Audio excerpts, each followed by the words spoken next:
Hola.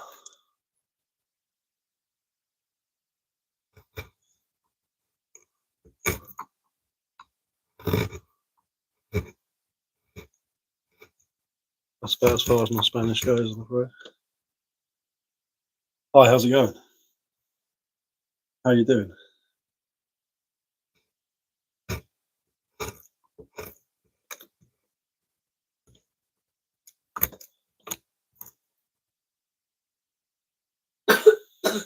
How is everyone?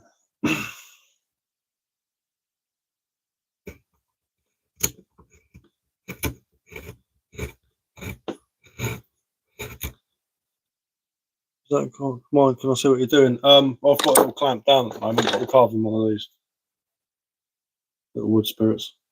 Brazil.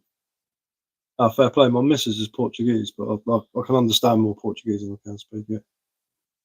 What am I working on today? I'm making one of these little wood spirits. Normally, I carve spoons. There's one of my spoons that I carved. Cheers, man. Thank you very much. Spoons as well. It's a bit of a mess.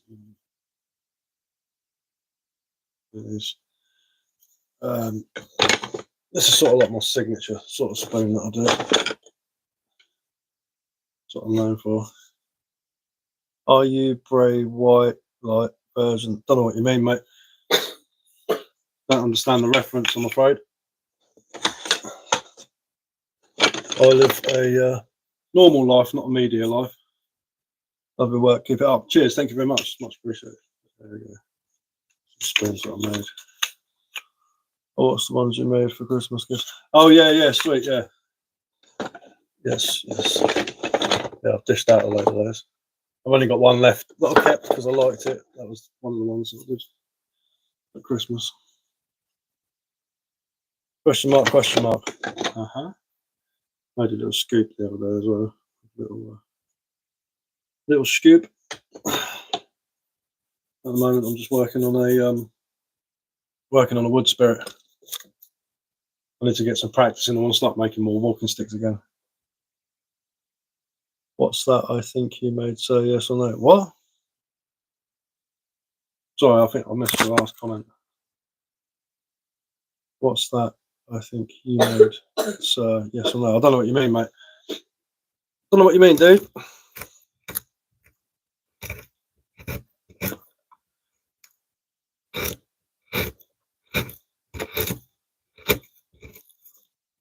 That doesn't make much sense, I'm afraid.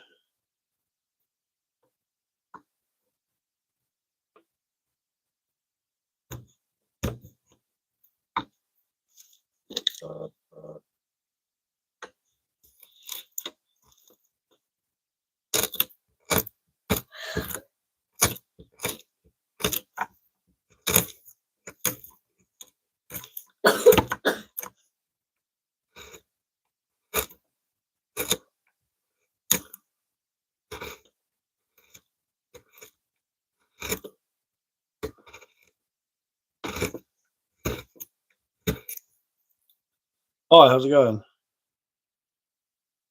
What's a running time on your area? What do you mean? What time is it here? It's 8:30. What in the name of hillbillies is going on here? People have forgotten how to write sentences. Not much of this is making sense. It's quite nonsensical. What in the name of hillbillies is going? I don't know what you mean, dude. Try and write something a little bit better. How many spoons do you think I've made in total over the years? Oh, over 1,000, I reckon. There you go. That was a sentence. It made sense.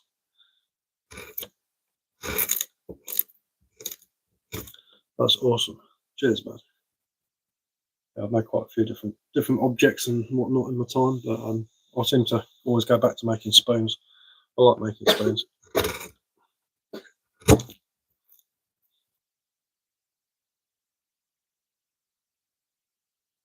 Where are you from, buddy? I am from England. That's where I'm from. South coast of England.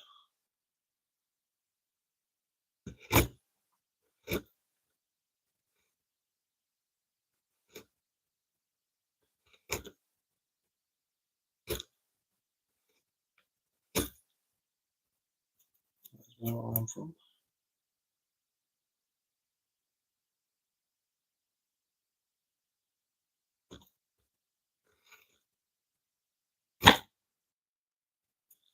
It's hazel solid. Carves nicely there. Don't have to mess around too much with it. Don't have to worry about being a bit rough with it either, which is nice. I'm an artist and I always go back to portraits. There's one thing that's always more fun to do. Yeah, that's it. Yeah, everyone has what's this now? Everyone always has their favourite thing that they like doing, you know, like the easiest thing you can do. My name is Damaru from can't see that flag. That flag's so small, man. I can't see it. If you can write where you're from, it'd probably be easier for me to get a grasp on the situation.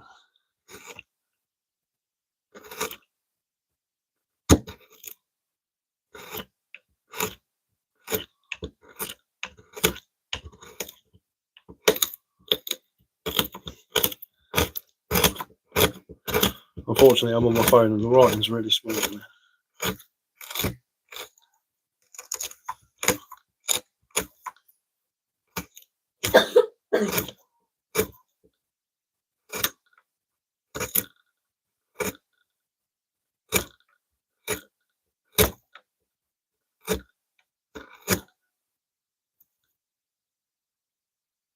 But yeah, everyone's got their, you know, if you do some sort of artwork, there's always that one thing that's your favourite that you find most satisfying. I need a smaller gouge, but I can't be bothered going in the toolbox. Just have to make do with this one.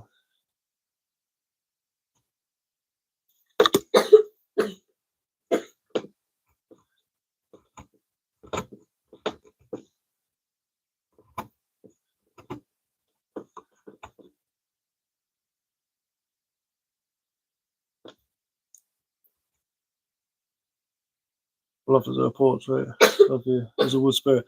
Yeah, that'd be cool, man. Screenshot one of my videos, get a picture of me.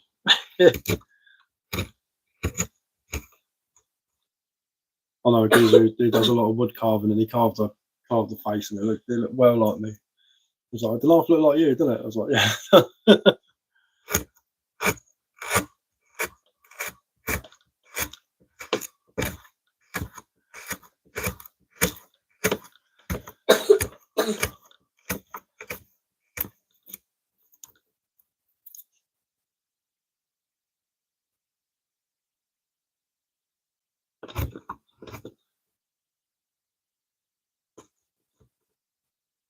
I do like to get permission before these people like this.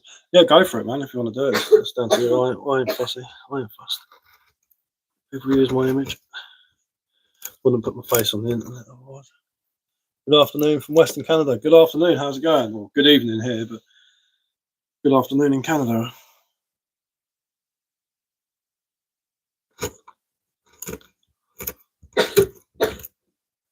Thomas, drink some water, mate.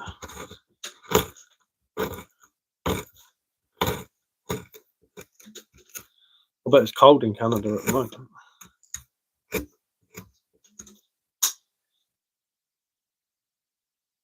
About 11 degrees here today. It's wet and warm. Well, wet and warm. Not warm, not as warm as it is in the summer, but it's spring's on its way. The old plum trees are starting to blossom, and the daffodils are popping up. Three-cornered leeks, wild garlic's coming through. Lots of primroses, stuff like that. So it's good. Soon the old garlic mustard will be out. The old mushroom should start popping again soon.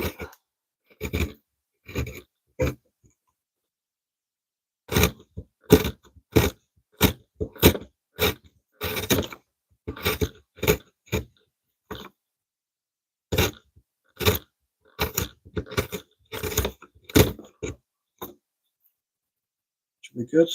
Everyone likes a mushroom.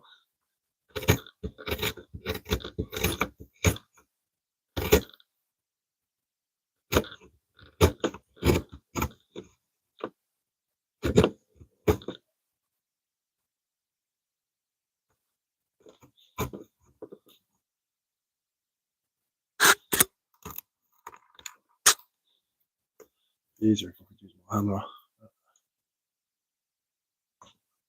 I want to wake everyone up.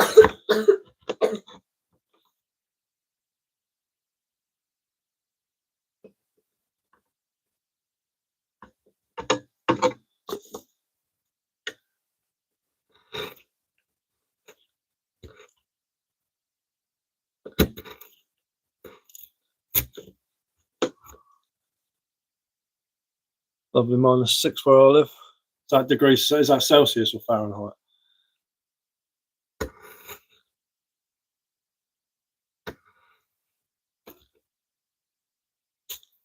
I don't know where you are, if you're in America or if you're on the in old Blighty.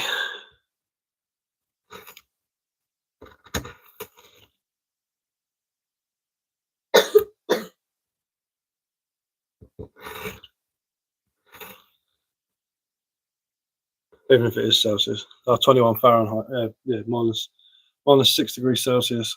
All right, mate. How's it going? Life's a hobby. How you doing, bud? Yeah, -6 degrees Celsius. That's chilly, man. Well, that's chilly for me anyway. I think the coldest it got here this winter's -3, I think, maybe, which ain't too bad, really. Well, it's cold for me anyway because I'm used to the weather. It's a little bit warmer down here. I'm sandwiched between a what was that? Where? Hello. Until it's gone carving. How you doing, bud?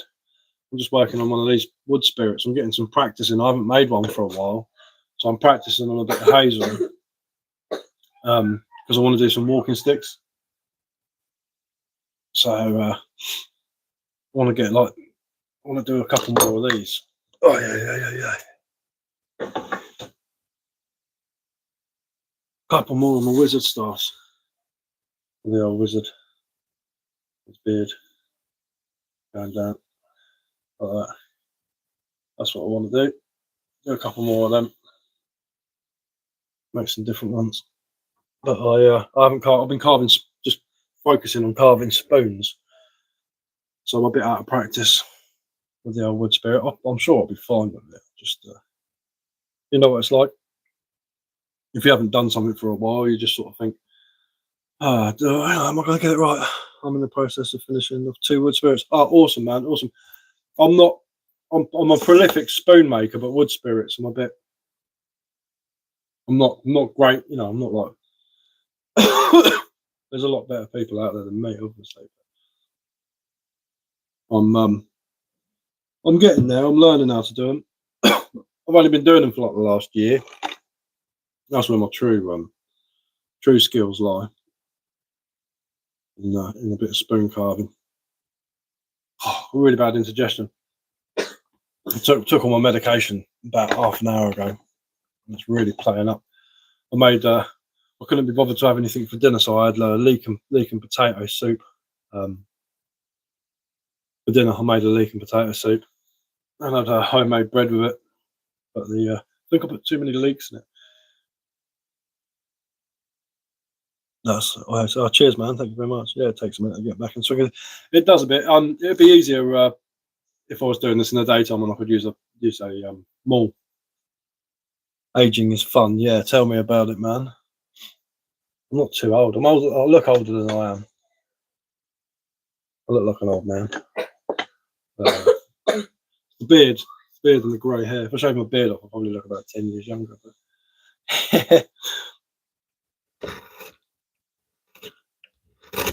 everyone always thinks I'm a little bit older than I am. Which I don't really care about, to be honest with you.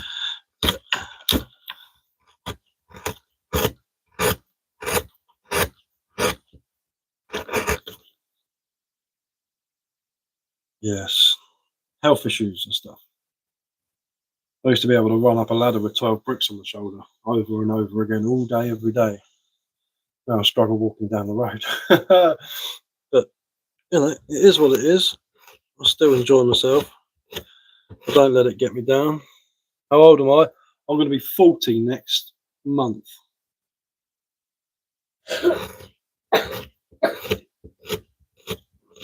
40 years old. The end of March. Just as it's coming into spring. I've already noticed out there that, I know it sounds stupid, but the air smells different. It's got a different smell to it. It's warming up. In winter, there's always that sort of cold, crisp, sort of log fire smell in the air, you know. But now it's getting warmer. I'm starting to smell blossom. I'm starting to smell like the chlorophyll of different plants coming through, where the grass is growing and stuff like that. It's actually getting a nice smell to it out there. The forest is changing as well. The forest's starting to all the trees have got buds on them. The bluebells are starting to come up.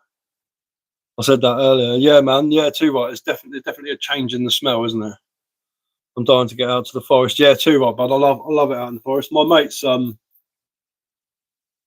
a woods. Problem is in the winter, unless my mate who's got a 4x4 goes down there, it's a struggle to get down there because we have to take everything with us. And we can walk there, but it's about a half an hour, 45-minute walk.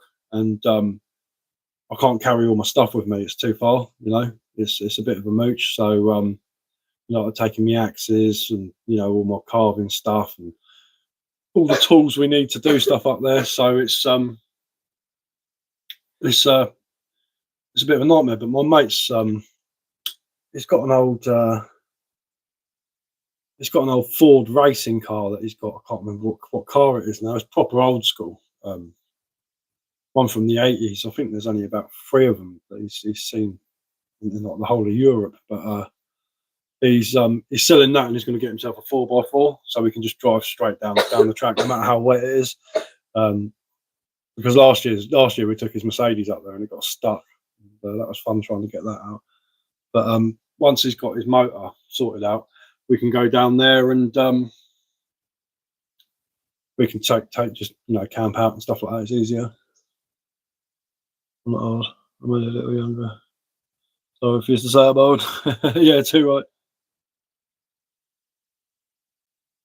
The car I go through doesn't smell as musty. That's it. It doesn't smell as damp, does it? It doesn't smell like biomass.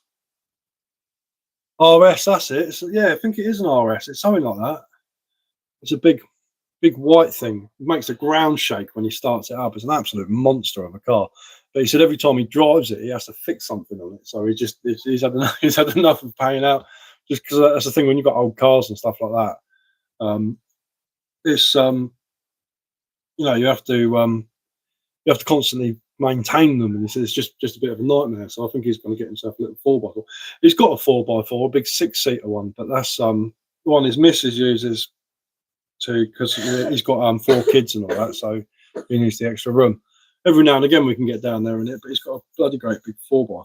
But he wants to get a little one, you know, a little 4x4 and a trailer, because we do a lot of logging up there, cutting the logs. We've got a bloke who comes down and does all the chainsaw work for us, because I don't do chainsaws. I did my cross cutting and felling when I was younger, but now I've got older. Well, so I'm scared of them, to be honest with you. You know what I mean? You've got that thing whizzing around, and it's just nightmare.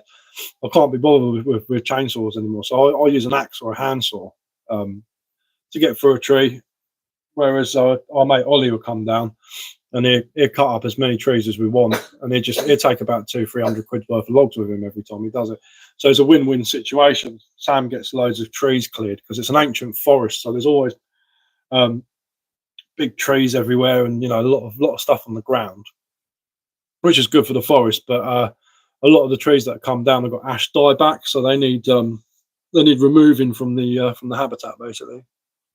Mate's just finished. Rest of them, Mark 1 Land Rover, Green Lane. Yeah, nice, man, nice. My mate's got I couldn't tell you, I'm rubbish with cars, I don't drive, but my mate Ollie's got a massive Land Rover, and it's got the you know, you got 2 seats at the front, 2 seats at the back, and then you've got these big bench seats that go down the back. And I think you can fit, like, if all the seats are put in properly, you can fit like 12 people in there or something like that. It's an absolute monster. That thing's wicked. It's like a tank.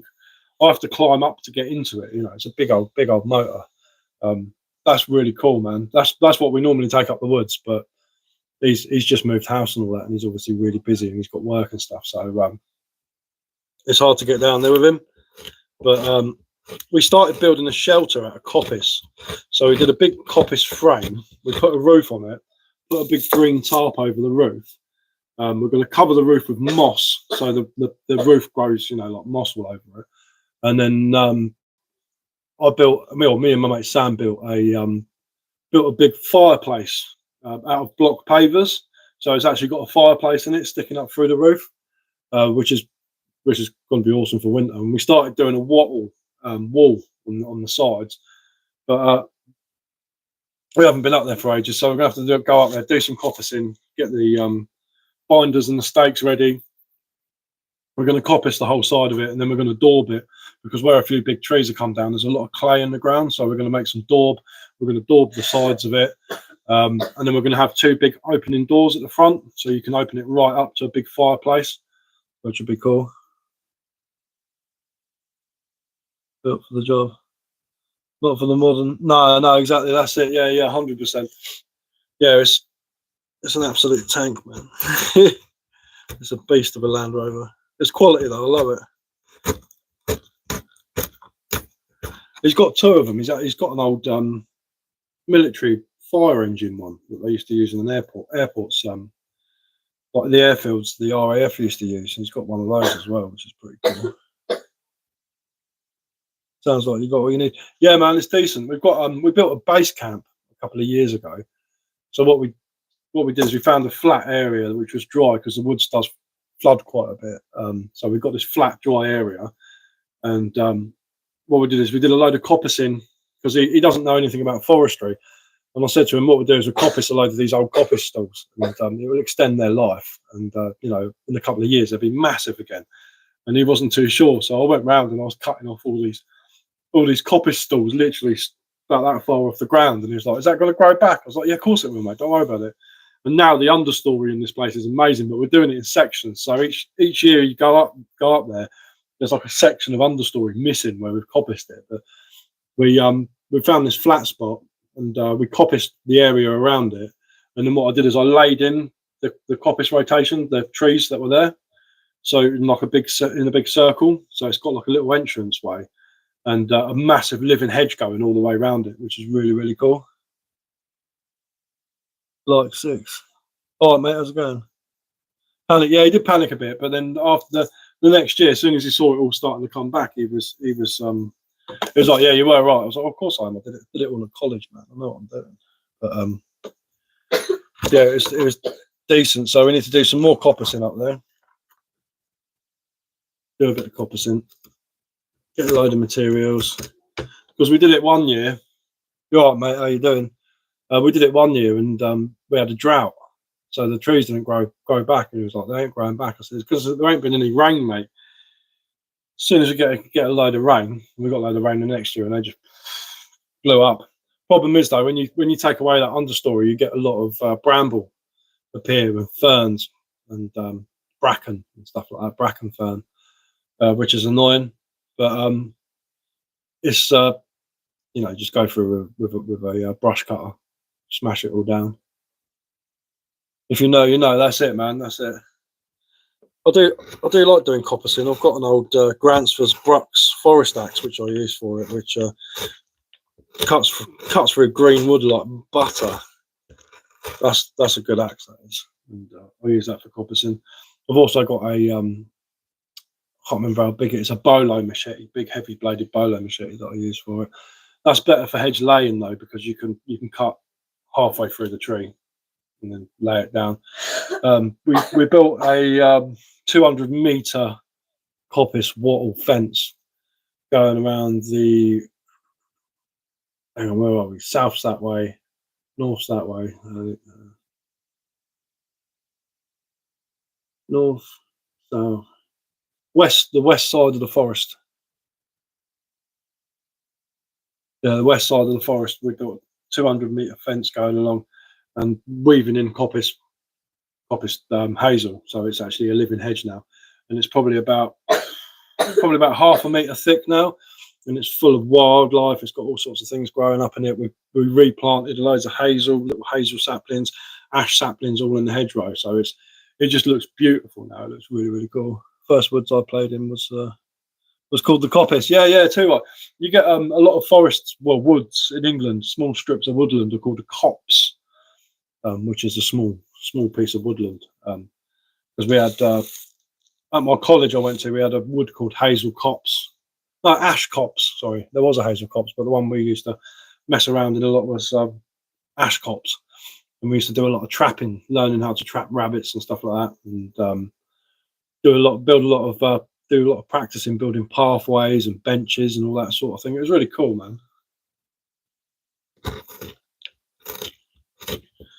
But my granddad was an old woodsman. He used to take us up the woods when we were kids.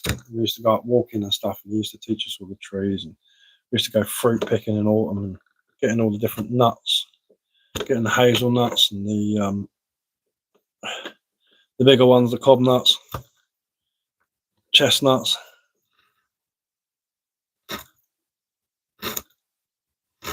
A lot of plums, the Mirabelle plum, the Spanish one, the Marjorie plum,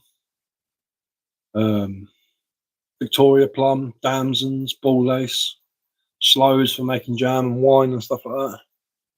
Yes, years later I learned the meaning. Yeah, too right, man. Yeah, the old cops.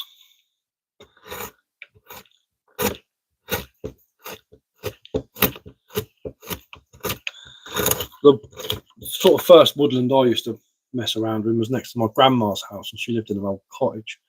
And my great grandma, and she lived next to this forest, and it was absolute, in that big storm in the 80s, 87, 88, I think it was, just completely flattened the whole forest. It was an ancient beech forest, and it completely destroyed the whole forest, ripped it up. It's regrown now.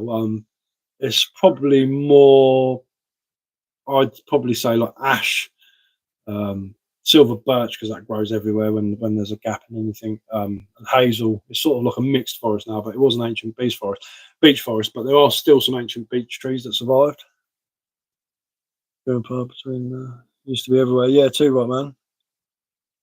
Day off school, right? Yeah, too right, man.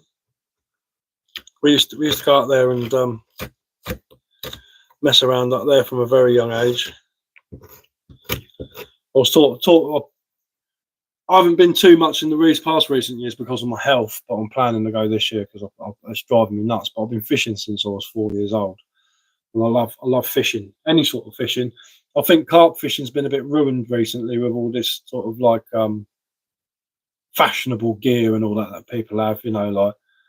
People turn up in full camo. I know I've got a fishing hoodie, like a camo one, but I like it because I like it. You know what I mean? It's nice and warm. I don't wear it, particularly when I go fishing. When I go fishing, it's the middle of the summer, and I wear I wear a pair of white and black shorts and a white shirt, like a white long sleeve shirt to keep the sun off me, and a baseball cap.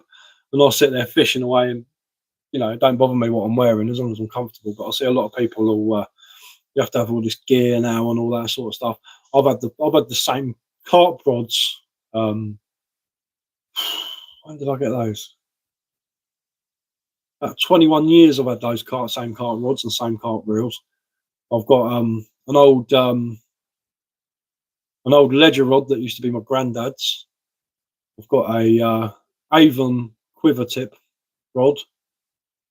I've got a big power waggler that I use for, well, because when I go carp fishing, I get a bit bored of just sitting there. So I do a lot of bread crust on the surface, you know, with a big 13-foot power waggler, and just, you know, it's more fun. Or use dog biscuit or whatever, you know. It's just brilliant, man. I love it. 87, I lived in Surrey. That storm took out a lot of old growth oaks in Stoke Park. I was 7. Yeah, man, it did. It absolutely destroyed things. And catch them on bread. But yeah, setting traps can be fun too. Using boilie rigs. I do. To be fair, most of the I'm not really a boilie fisherman. Chris Yates, he was a legend, mate. Bob James and Chris Yates. Passion for angling. I remember that. That was cool, man. That was proper cool.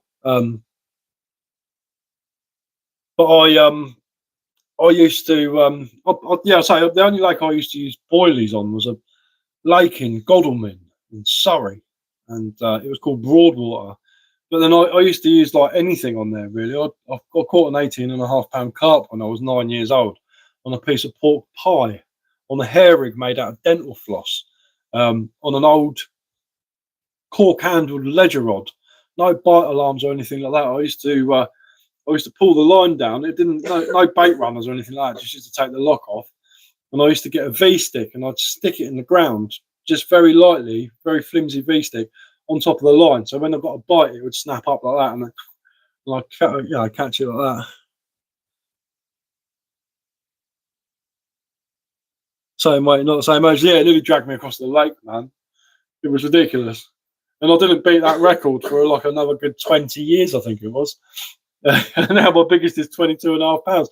It sort of went up from 18.5, 19.5, then sort of like 20.5. You know what I mean? It was just going up a pound each time. It was driving me nuts. Sausage roll. Oh yeah, it was a pork pie. Pork pie, I call it on. Yeah, the scarecrow is wicked, mate. That's brilliant. And the one where he's got the blowpipe and they're in the tree, blowing the boilies out. But I caught my local lake that I fish. I use king prawns, cooked and peeled king prawns on a hair rig, and yeah, it's prolific, man. Absolutely prolific. I use the old PVA mesh, and I get a bucket and I put a load of different mixed pellets in there. I put like trout pellet, halibut, green lip mussel, all different size, shapes, pellets. Nothing too big. And then I'll put loads of oil in it, and then a couple of cans of tuna. And I'll mix it all up, and then I'll leave it. Why am I putting my headphones in?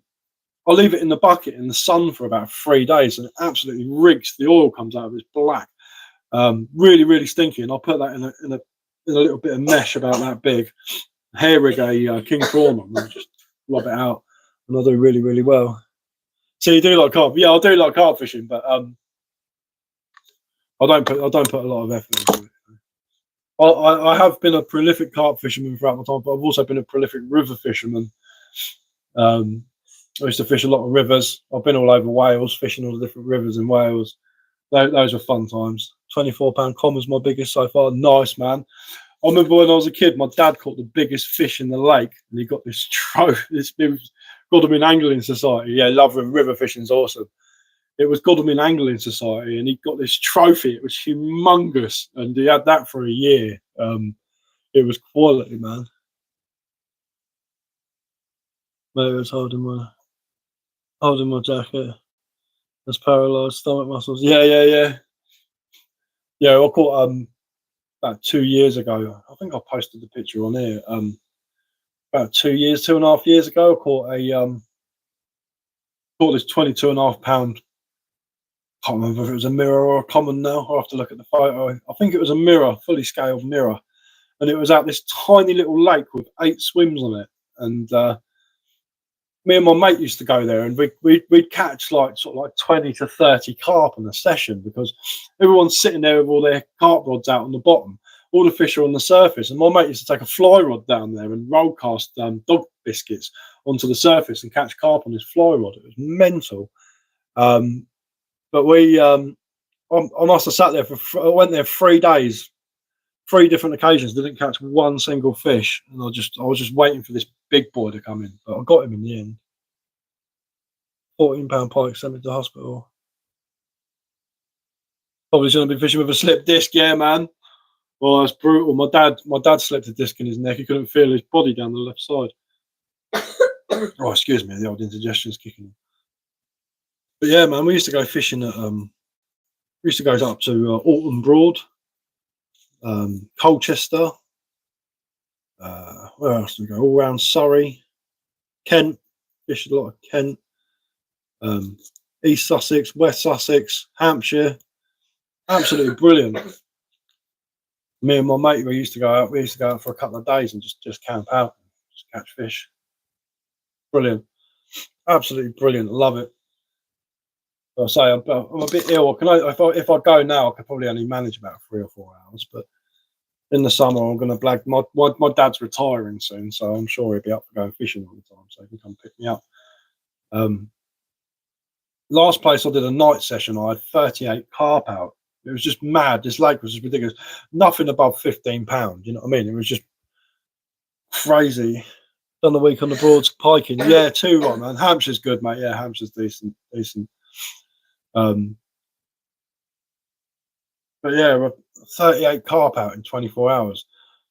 My mate got fed up. He's like, I'm just gonna go and sit because we hired the lodge, and he goes, I'm just gonna go sit in the lodge. I've got a time lapse of it on my bloody GoPro. I should put it on here really. It's just mental. I could only fish with 1 rod. I was baiting 1 rod up while the other one was going off and just cracking them off. But they weren't anything. They were only tiny fish, you know. It weren't anything huge.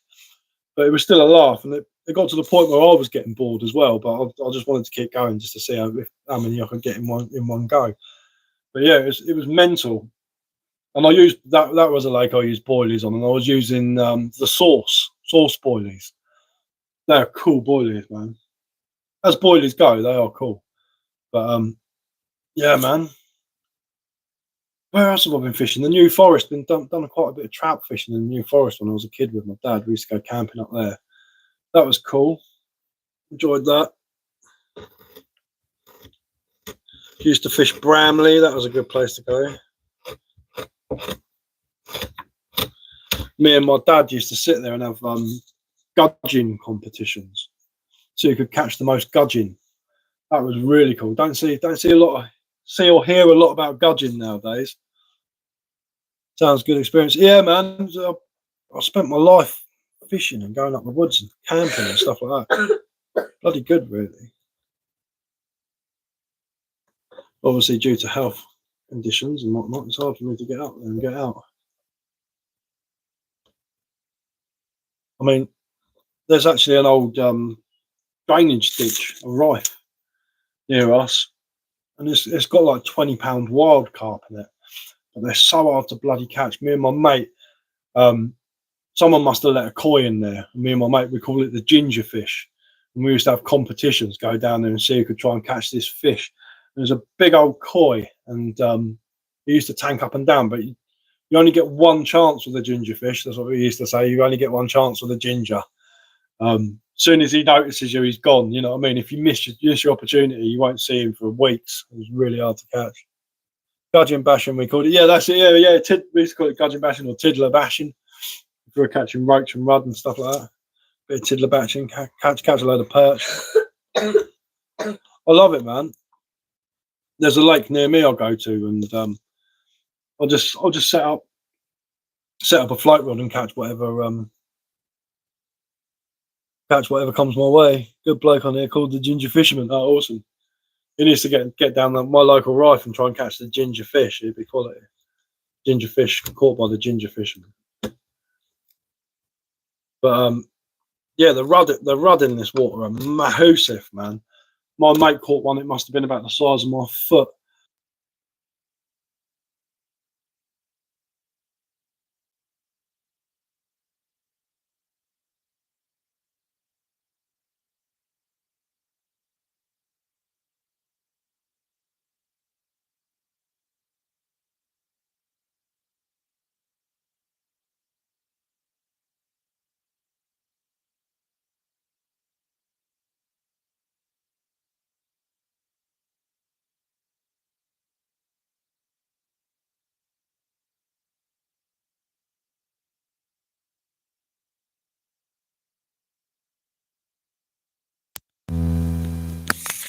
Can you hear me now? Hear me now? That's probably why.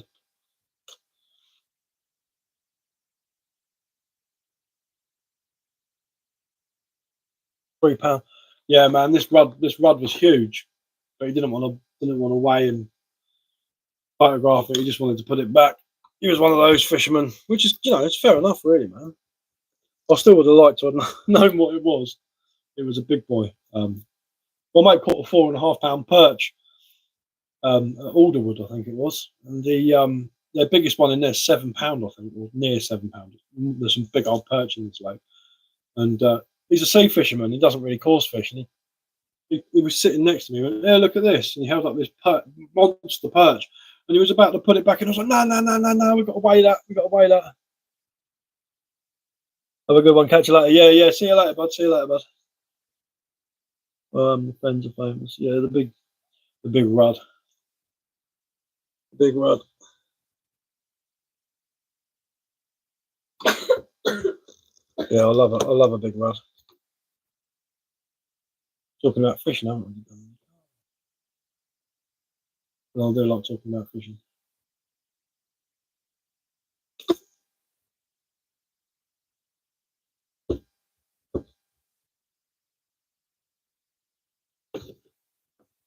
Yeah, it's been a while, but I'm definitely going this year. I'm not going to mess about.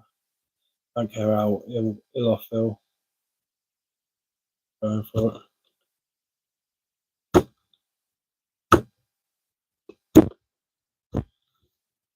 The old rudd. Oh, it reminds me of my childhood going fishing with my granddad. It's quality. Me, my dad, my granddad, and my brother. We all used to go pack everything in my dad's old clapped up Peugeot. Drive halfway across the country. £22. Bigger one. No scales. Still bugs me now. Yeah, I can imagine, man.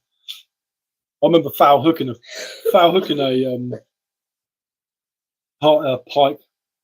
I didn't have any scales to weigh. It weren't anything huge, but it was still quite a lump. I reckon it was about £9–10.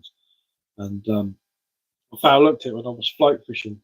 I was fishing for these perch in this river, and river perch have more vibrant colours than the lake ones. The lake ones seem to be just really dull, and this thing had got proper vibrant colours on it. And I was just trying to catch these perch, and yeah, I caught a bloody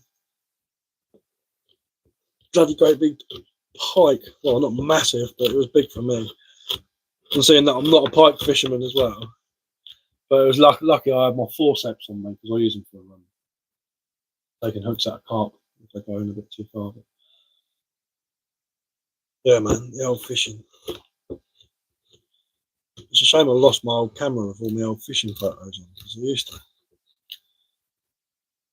I've got an old book. My mum brought around a load of old stuff for me from my old room when I was years and years ago. I had this in it. Carved that when I was about 16. And I started doing the old spirals. But it's got this old book in it, and what I used to do is I used to write in it what I caught, what time of year it was, and where I caught it from.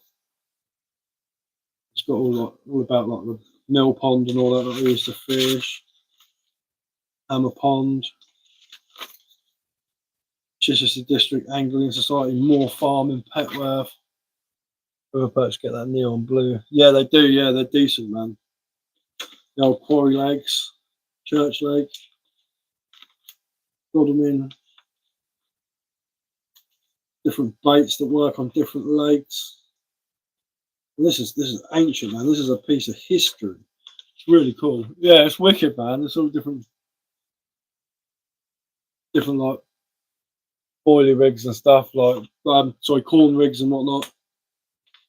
Just absolutely crazy, man. It was just Friday, April the 16th, at the mill farm. It was windy and cold, but the fish were biting. Mainly used dog biscuits and trout pellets. Yeah, man.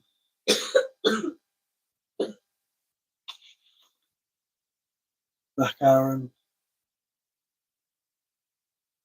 Caught another cold one. I used to go fishing like 4 times a week.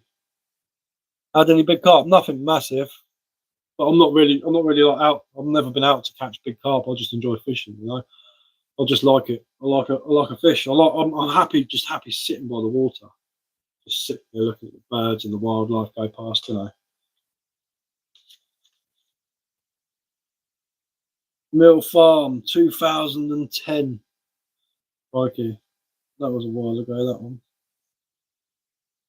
29th of April. Sunny, warm day. Mirror carp, £12. Common, £9. Couple of roach, rudd, bream.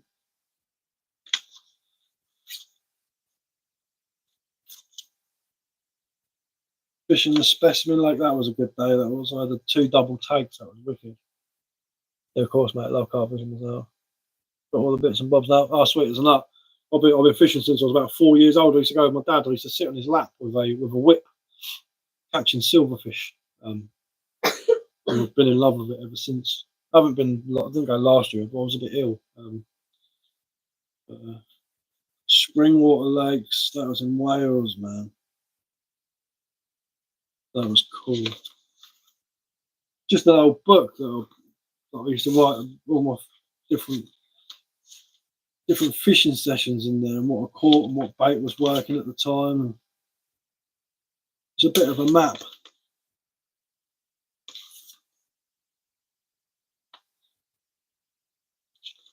It's a bit of a map, man. It's like a still plenty of space. Still plenty of space here, but that's literally like an old book of tales, as it were.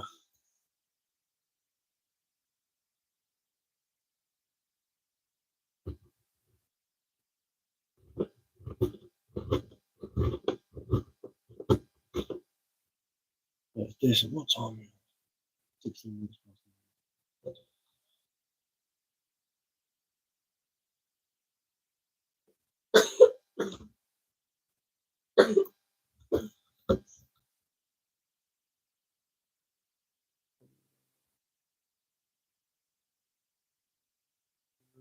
Publisher, hundreds of people looking. Fishing tips and tricks. Yeah, man. That's not a bad shout, actually. I can probably go through it. I started writing a bushcraft book as well. Different edible plants, different fire lighting techniques, different habitats, different trees, and all that sort of stuff. Different shelters you can build and all that sort of thing as well. Been writing all that sort of stuff down.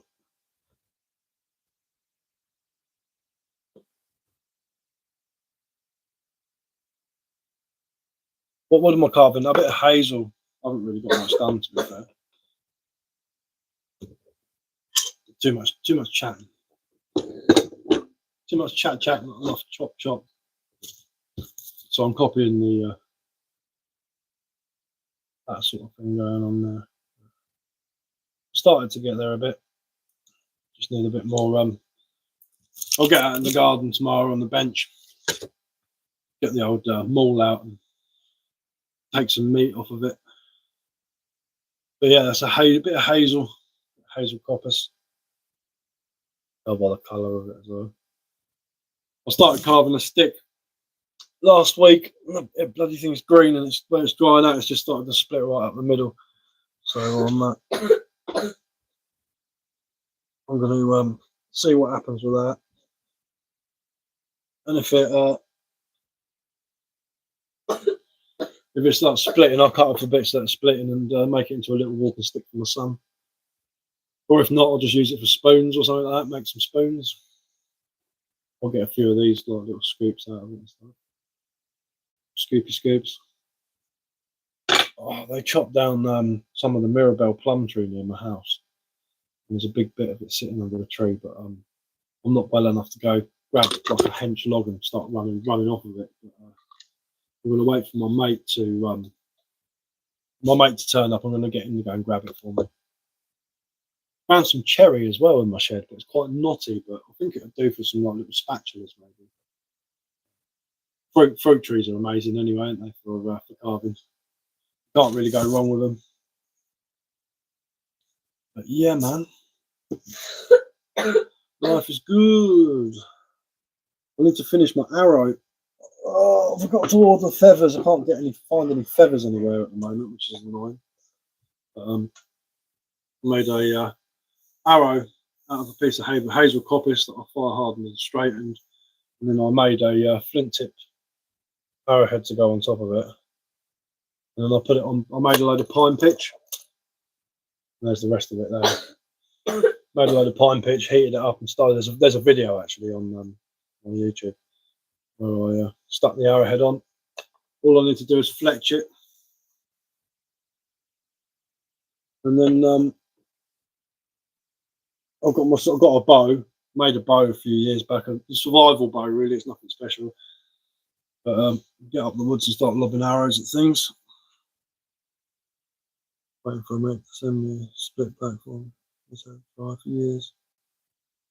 Resin for stuff. Yeah, nice, man. Yeah, blackthorn makes really good walking sticks. It's really tough, really tough wood. Hard to carve, but it's worth it at the end of the day. You just have to keep sharpening your tools every 5 minutes. It's one of those woods. It's like carving like cherry or something, like a really well-seasoned cherry. Bit harder though, but they are related to the cherry, aren't they? Of course, they are stone fruit, aren't they? They're blackthorn. You get the sloe from, which is related to the plum, which is in the prunus family. And anything in the prunus family is rock hard, isn't it? So it's it makes really nice spoons, really nice spoons. I did make like a little garden gnome out of blackthorn. I had a big chunk of it. That was really cool. I need to get some sycamore because I want to make some more cookses, like the cookser drinking cups. I'll get quite a lot of pleasure out of making those. They're just a bit of a nightmare to carve from ash. I don't mind carving them from ash, but there's the big one that I made. There's a bit of a flog. But, yeah, drinking cup. I made a smaller one. That's a bit more decent than that, but it's not up there.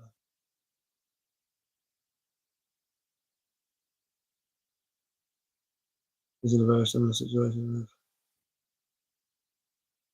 with his heart. Oh, with his heart. Yeah. Yeah, I'm waiting for major heart surgery. Once they sort that out, I can go back to my life again. I can go out. The thing is, I used to go out camp like when I was like 16, 17, before all this YouTube stuff. I only started doing YouTube because I couldn't work anymore. I just needed something to keep me occupied. Otherwise, I probably would have never done it.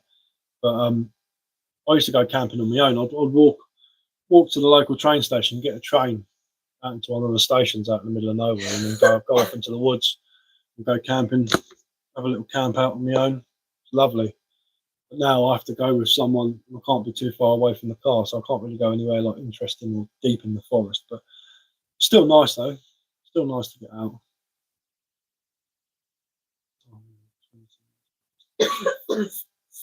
But yeah, it was I went out the other night. One of my recent videos. We just went up to the old Cops and had a little bit of a cooked some burgers. I made some burgers and we cooked those. And it was just nice being outside. But I'll be camping out next month though. I'm doing the old Tommy camp out for the Royal British Legion, the camp. One for charity. I'll be doing that. But I'm getting a bit knackered now, so tomorrow I'll finish off the old wood spirit. and all that. And I'm gonna, yeah, beautiful wood, Blackthorn is beautiful wood, very nice wood. I'm gonna go, and cheers for the chat and all that. It's always good speaking to people on there. I do enjoy it. It's nice just talking to people, telling people about, you know, fishing and stuff like that, where I've been and all that. It's always good fun. But right, anyway, I'm gonna go make myself a cup of tea and have a good one. See you later, bub.